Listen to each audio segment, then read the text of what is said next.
Pernahkah kita berpikir dalam kehidupan kita, dapatkah kita membayar akan pengorbanan Tuhan? Ya. Dalam kehidupan saya selama ini, saya selalu berpikir sejauh ini, dapatkah saya secara pribadi dan mungkin kita semua ini membayar pengorbanan Tuhan? Kita berdoa. Bapa di surga, pada saat ini kami akan merenungkan akan pengorbanan Tuhan melalui firman-Mu. Kiranya Roh Kudus-Mu akan menolong kami sehingga kami dapat melihat bagaimana pengorbanan Tuhan hanya melalui firman-Mu. Terima kasih Tuhan, Engkau menyertai kami di dalam nama Yesus. Amin. Saudara-saudara yang kekasih, kalau kita baca di dalam firman Tuhan di dalam buku Yesaya pasal 53 ayatnya yang kelima berkata, tetapi dia tertikam oleh karena pemberontakan kita, dia diremukkan oleh kejahatan kita, ganjaran yang mendatangkan keselamatan bagi kita ditimpakan kepadanya, dan oleh bilur-bilurnya kita menjadi sembuh. Ketika saudara dan saya membaca akan firman Tuhan ini, kita langsung terpaku di dalam pengorbanan Tuhan. Oleh karena bilur-bilurnya. Bilur-bilurnya ini adalah penderitaan Kristus. Bagaimana Yesus menderita dan memberikan penyelamatan bagi kita. Ayat ini menyatakan oleh bilur-bilurnya kita menjadi sembuh. Kita diberdamaikan oleh penderitaan Kristus di atas kayu salib. Salib adalah bukti bagaimana kasih Kristus mendamaikan kita dengan Bapa. Jadi pengorbanan Tuhan menggambarkan bagaimana Allah begitu mengasihi saudara dan saya dalam kehidupan kita setiap hari. Dan pengorbanan Tuhan membuktikan bahwa kasih Tuhan begitu luar biasa. Kasih Tuhan begitu luar biasa. Di dalam Yohanes 3 yang ayat 16. Karena begitu besar kasih Allah akan dunia ini, sehingga ia mengaruniakan anaknya yang tunggal, supaya setiap orang yang percaya kepadanya tidak binasa, melainkan beroleh hidup yang kekal. Anak satu-satunya diberikan untuk manusia, menjadi satu korban pendamai untuk manusia. Dan ini kita bisa melihat bagaimana cara Yesus menebus manusia ketika Yesus berada di Gabata.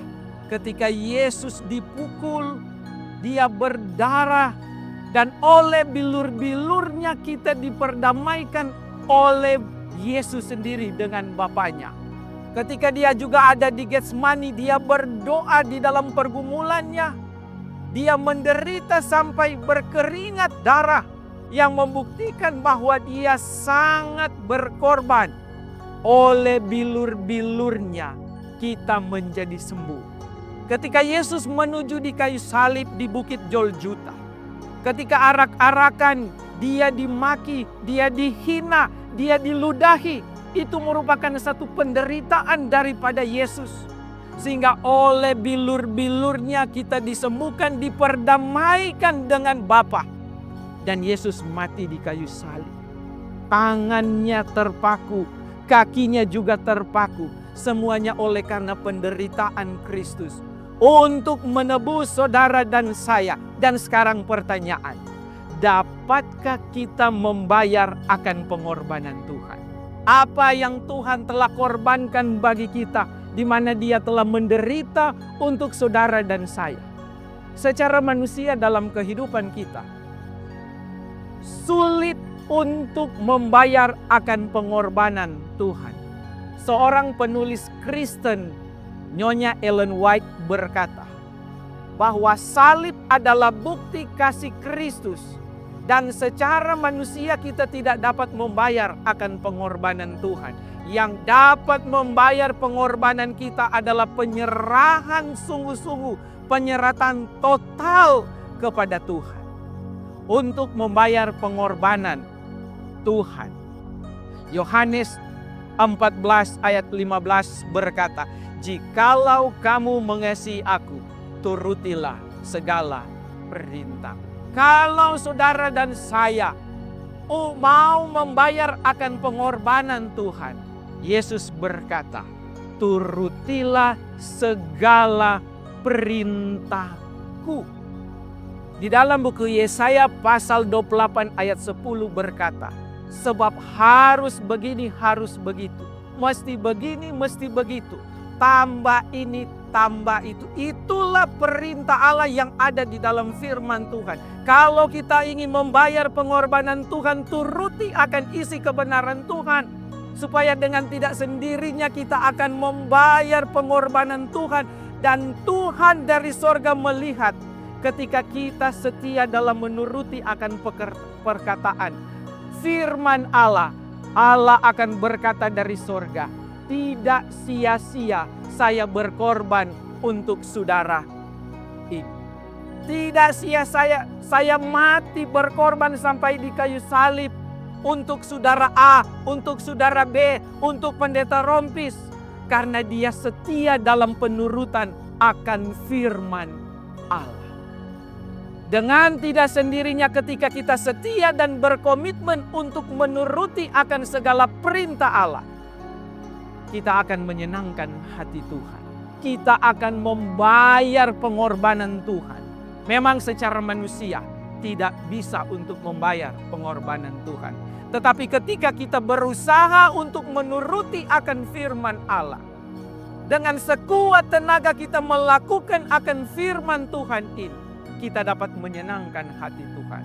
Kita dapat membalas pengorbanan Tuhan sehingga Tuhan berkata, "Saya mengasihi saudara A, saudara B, dan apa yang telah saya buat sampai di kayu salib itu tidak sia-sia dan membawa sukacita bagi kehidupan kita pribadi bersama dengan Tuhan." Sebagai pelajaran atau sebagai kesimpulan bagi kita, selama hidup kita jangan sia-siakan pengorbanan Tuhan. Tuhan berani mati untuk saudara dan saya untuk menebus kita dengan Bapa, menyediakan keselamatan. Mari kita jangan sia-siakan hidup kita. Jangan hidup sekedar saja, tetapi kita harus berusaha untuk hidup setia, melakukan firman Allah, sehingga kita dapat menyenangkan hati Tuhan, dapat membayar pengorbanan Tuhan dengan tidak sendirinya. Mari kita tunduk kepala, kita berdoa. Bapa di sorga, terima kasih melalui anak-Mu-Nya yang tunggal, boleh mati, menderita, berkorban untuk mendamaikan dosa kami dengan Bapa. Sehingga kami boleh berharga di mata Tuhan dan kami akan mendapatkan keselamatan. Biarlah dengan iman dan kesetiaan kami dapat buktikan dengan sungguh-sungguh untuk menuruti akan firman Tuhan. Sehingga akhirnya hidup kami ini tidak akan sia-sia, tetapi berarti dan senantiasa mendapatkan berkat yang berasal daripada Tuhan. Terima kasih Tuhan, Engkau dengar doa kami ini. Di dalam nama Yesus kami berdoa. Amin.